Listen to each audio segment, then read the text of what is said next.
हुँ। Hello everyone. आज हम भारत का इतिहास पढ़ेंगे एलिफेंट का। उत्तर में हिमालय से लेकर दक्षिण तक में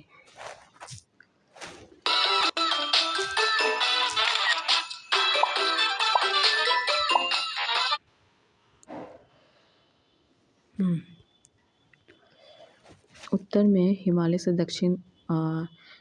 से लेकर दक्षिण में समुद्र तक फैला यह उपमहाद्वीप भारतवर्ष के नाम से ज्ञात है, जिसे महाकाव्य पुराणों में भारतवर्ष अर्थात भारतों का देश तथा यहाँ के निवासियों को भारतीय अर्थात भारत की संतान कहा गया है। भरत एक प्राचीन कबीले का नाम था। प्राचीन भारतीय अपने देश को जम्बू द्वीप अथवा जामुन वृक्षों का द्वीप कहते थे।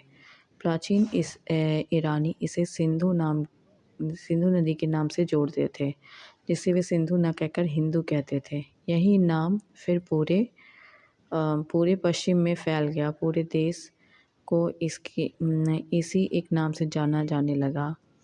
यूनानी इसे इंदे और अरब इसे हिंद कहते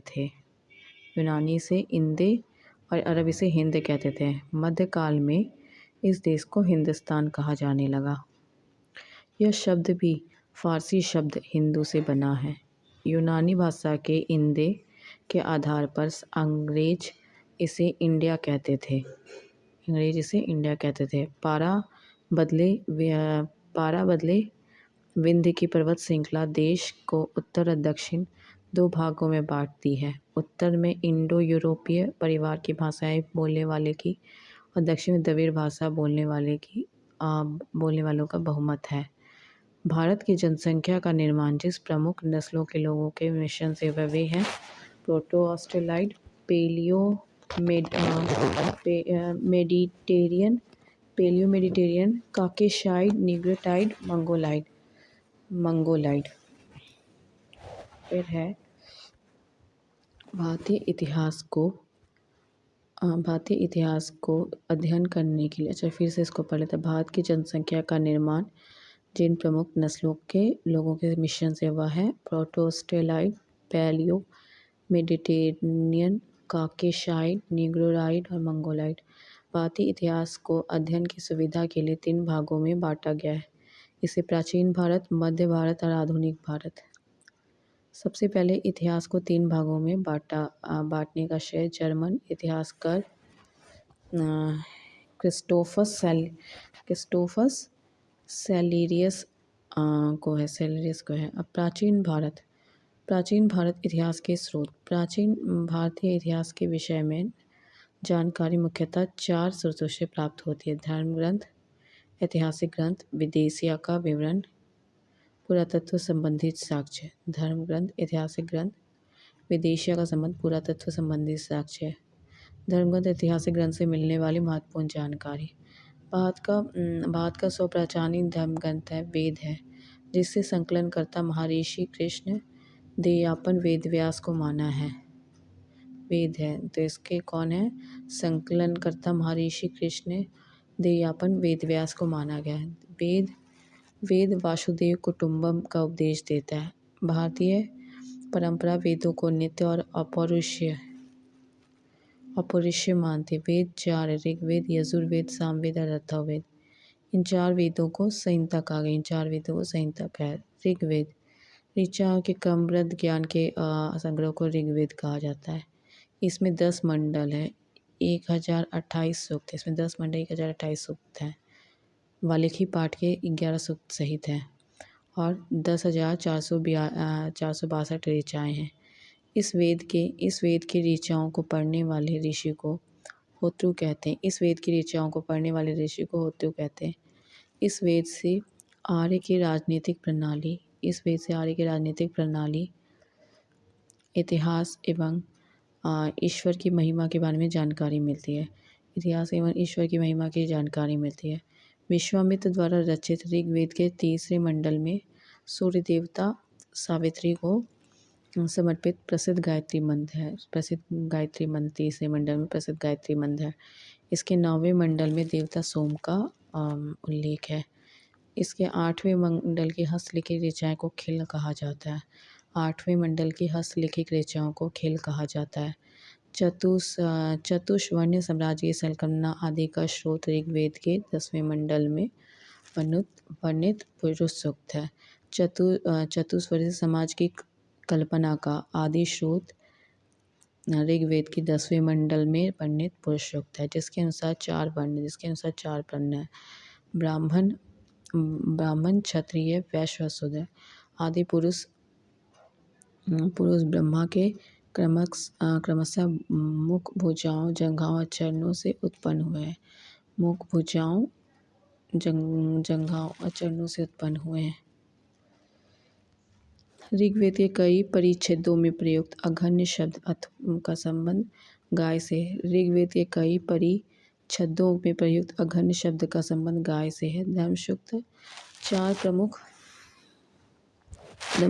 प्रमुख जातियों की स्थितियों, व्यवसाय, दायित्वों, कर्तव्य, विशेषाधिकारों में स्पष्ट विभेद करता है। धर्मसूत्र चार प्रमुख जातियों की स्थितियों, व्यवसाय, दायित्वों, कर्तव्य, विशेषाधिकारों में स्पष्ट विभेद करता है। ईसा पूर्व और ईसवी वर्तमान में प्रचलित कैलेंडर ईसाई कैलेंडर, जूलियन कैलेंडर ईसाई धर्म ईसा मसीह का जन्म पर आधारित है। वर्तमान में प्रचलित ग्रेगोरियन कैलेंडर ईसाई कैलेंडर, जूलियन कैलेंडर ईसाई धर्मगुरु ईसा मसीह के जन्म पर आधारित है। ईसा मसीह के जन्म के पहले के समय को ईसा पूर्व कहा जाता है। ईसा मसीह के जन्म के पहले समय को ईसा पूर्व कहा जाता है। ईसा पूर्व में वर्षों की गिनती उल्टी दिशा में होती है। ईसा पूर्व में वर्षों की गिनती उल्टी दिशा में होती है। जैसे महात्मा बुद्ध का जन्म 563 ईसा पूर्व में, जैसे महात्मा बुद्ध का जन्म 563 ईसा, मृत्यु 483 ईसा पूर्व में और मृत्यु 483 ईसा पूर्व में। यानी ईसा मसीह के जन्म के 563 ईसा पूर्व महात्मा बुद्ध का जन्म, 483 ईसा पूर्व मृत्यु। ईसा मसीह की जन्म तिथि से आरंभ हुआ है, ईसवी सन कहलाता है, इसलिए इसे संक्षेप में लिखा जाता है। ई को लैटिन भाषा के शब्द में एडी भी लिखा जाता है। एडी यानी एनो डोमिनो, जिसका शाब्दिक अर्थ है in the year of Lord Jesus Christ. Vamana अवतार के तीन पगों का आख्यान का प्राचीनतम स्रोत ऋग्वेद है। वामन अवतार के 3 पगों के आख्यान का प्राचीनतम स्रोत ऋग्वेद है। ऋग्वेद में इंद्र के लिए 250 और अग्नि के लिए 200 ऋचाएँ की रचना की गई है। ऋग्वेद में इंद्र के लिए 250 और अग्नि के लिए 200 ऋचाएँ की रचना की गई है। प्राचीन इतिहास के साधन के रूप में वैदिक साहित्य में ऋग्वेद के बाद शतपथ ब्राह्मण का स्थान है। प्राचीन इतिहास के साधन के रूप में वैदिक इतिहास में ऋग्वेद के बाद शतपथ ब्राह्मण का स्थान है। सस्वर पाठ के लिए मंत्रों और बलि के समय यजुर्वेद टॉपिक आ गया। यजुर्वेद सस्वर पाठ के लिए मंत्रों और बलि के समय अनुपालन के लिए नियमों का संकलन यजुर्वेद कहलाता है। सस्वर पाठ के लिए मंत्रों और बलि के समय अनुपालन के लिए नियमों का संकलन यजुर्वेद कहलाता है। इसके पाठकर्ता को अर्धवायु कहते हैं। यजुर्वेद में यज्ञों के नियमों और विधि विधानों का संकलन मिलता है। यजुर्वेदा में यज्ञों के नियमों और विधि विधानों का संकलन मिलता है। इसमें बलिदान विधि का भी वर्णन मिलता है। ये एक ऐसा वेद है जो गदर पद दोनों में। यजुर्वेद एक ऐसा वेद है जो गदर पद दोनों में है। शाम शब्द का शाब्दिक अर्थ है गान। इस वेद में मुख्यतः यज्ञों के अवसर पर गाए जाने वाले ऋचाएँ मंत्रों को संकलन है। इसके पाठकर्ता को उद्रातु कहते हैं। इसका संकलन ऋग्वेद पर आधारित है। सामवेद का इसे भारतीय संगीत का जनक कहा जाता है। यजुर्वेद सामवेद में किसी भी विशिष्ट ऐतिहासिक घटना का वर्णन नहीं मिलता है। अब है अथर्ववेद। अथर्वा ऋषि द्वारा रचित इस वेद में कुल 731 मंत्र और 600 पद है। 731 और 6000 पद है। इसमें कुछ मंत्र है ऋग्वेद मंत्रों में भी प्राचीनतर है। इसके कुछ मंत्र ऋग्वेदिक मंत्रों में भी प्राचीनतर है। अथर्ववेद कन्याओं के जन्म की निंदा करता है। अथर्ववेद कन्याओं के जन्म की निंदा करता है। ऐतिहासिक दृष्टि से अथर्ववेद का महत्व इस बात से है कि इसमें सामान्य मनुष्य के विचारों अंधविश्वासों का विवरण मिलता है। इसमें सामान्य मनुष्यों के विचारों अंधविश्वासों का ये मिलता है, विवरण मिलता है। पृथ्वी सूक्त अथर्ववेद का प्रतिनिधित्व सूक्त माना जाता है। पृथ्वी सूक्त अथर्ववेद का प्रतिनिधित्व सूक्त माना है। इसमें मानव जीवन के सभी पक्षों, गृह निर्माण, कृषि की उन्नति, व्यापारिक मार्गों का गहन, रोग निवारण, समन्वय, विवाह तथा प्रणय गीतों, राजभक्ति, राजा का चुनाव, बहुत से वन संपत्तियों एवं औषधियों, शाप, वशीकरण, प्रायश्चित, मातृभाषा, महामात्य आदि का विवरण दिया गया है। कुछ मंत्रों में जादू टोना का भी वर्णन है, कुछ मंत्रों में जादू टोना का भी है। पुराण और संबंधित वंश, विष्णु पुराण मौर्य वंश से, विष्णु पुराण मौर्य वंश से। मत्स्य आंध्र सातवाहन, मत्स्य आंध्र सातवाहन, वायुपुराण गुप्त वंश, वायुपुराण गुप्त वंश।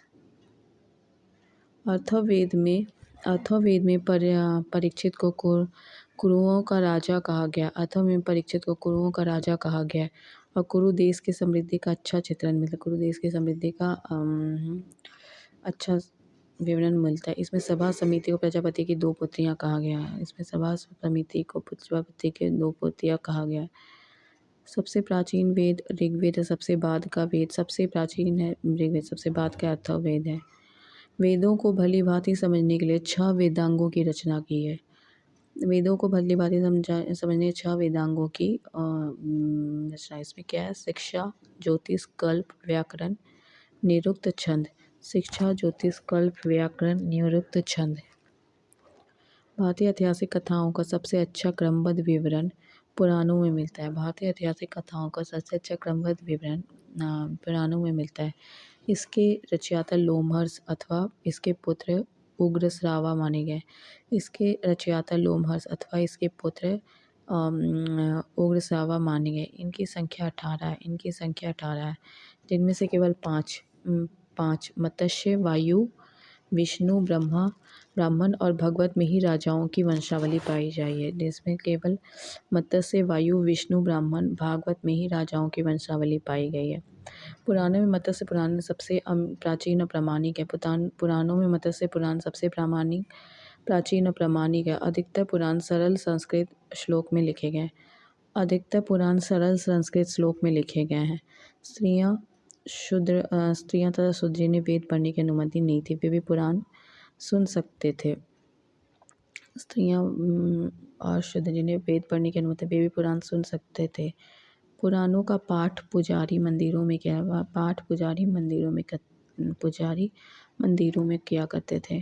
स्त्री की स्वार्थिक गिरी हुई स्थिति मैत्रेयी संहिता से प्राप्त होती है। स्त्री की स्वार्थिक गिरी हुई स्थिति मैत्रेयी संहिता से प्राप्त होती है, जिसमें जुआ शराब की भांति स्त्री को पुरुष का तीसरा मुख्य दोष बताया गया। जिसमें जुआ और शराब की स्त्री को पुरुष का तीसरा मुख्य दोष बताया। सतपथ ब्राह्मण में स्त्री को पुरुषों की अर्धांगिनी कहा गया। सतपथ ब्राह्मण में स्त्री को पुरुष की अर्धांगिनी कहा गया है। जाबोलिनी उपनिषद में चारों आश्रमों का उल्लेख मिलता है। जाबोलिनी उपनिषद में चारों आश्रमों का उल्लेख मिलता है। स्मृति ग्रंथों में सबसे प्राचीन और प्रामाणिक मनुस्मृति मानी जाती है। स्मृति ग्रंथों में सबसे प्राचीन और प्रामाणिक मनुस्मृति मानी जाती है। ये शुंग काल का मानक ग्रंथ है। नारद स्मृति गुप्त युग के विषय में जानकारी प्रदान करता है। नारद स्मृति गुप्त वंश के विषय में जानकारी प्रदान करता है। जातक में बुद्ध की पुनर्जीवन की कहानी वर्णित है। हीनयान का प्रमुख ग्रंथ कथावस्तु है। जिसमें महात्मा बुद्ध का जीवन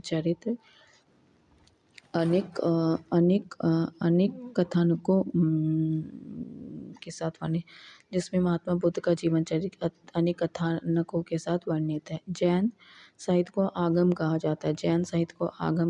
जैन धर्म का प्रारंभिक इतिहास कल्पसूत्र में ज्ञात होता है।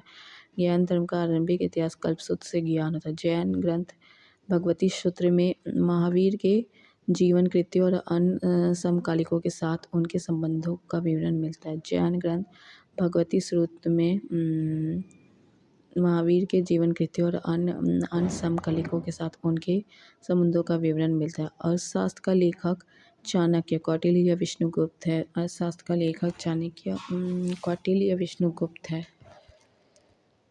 यह 15 अधिकरणों और 180 प्रकरणों में विभाजित है। 15 अधिकरणों और 180 प्रकरणों में विभाजित है। इससे मौर्यकालीन इतिहास की जानकारी प्राप्त होती है। इससे मौर्यकालीन इतिहास की जानकारी प्राप्त होती है। अनुवादक है श्याम शास्त्री। अनुवादक है श्याम शास्त्री। फिर संस्कृत साहित्य में ऐतिहासिक घटनाओं को क्रमबद्ध लिखने का सर्वप्रथम प्रयास कल्हण के द्वारा किया गया।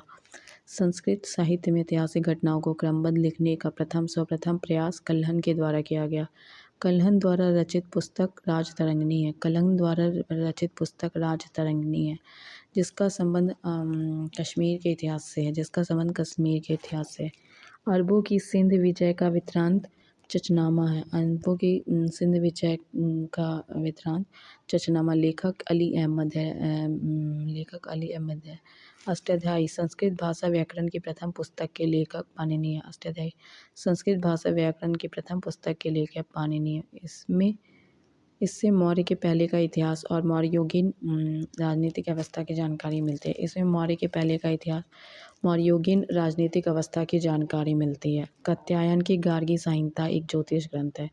कात्यायन की गार्गी संहिता एक ज्योतिष ग्रंथ है। फिर भी इसमें भारत में होने वाली यवन आक्रमण का उल्लेख है। फिर भी इसमें भारत पे होने वाली यवन आक्रमण का उल्लेख मिलता है।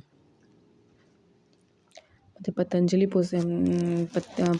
पुष्यमित्र शुंग के पुरोहित हैं।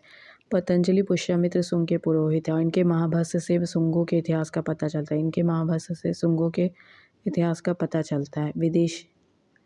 विदेशी यात्री से मिलने वाले प्रमुख स्रोत टेसियस, ये ईरान का राजवेद था। अच्छा, इसका एक अलग से वीडियो ये सब बनाए हुए हैं रिवीजन के लिए। फिर है पुरातत्व शास्त्र से मिलने वाले जानकारी। पुरातत्व शास्त्र से मिलने वाले जड़ के भारतीय पुरातत्व शास्त्र का पिता, father of Indian archaeology, sir Alexander Cunningham को कहा जाता है।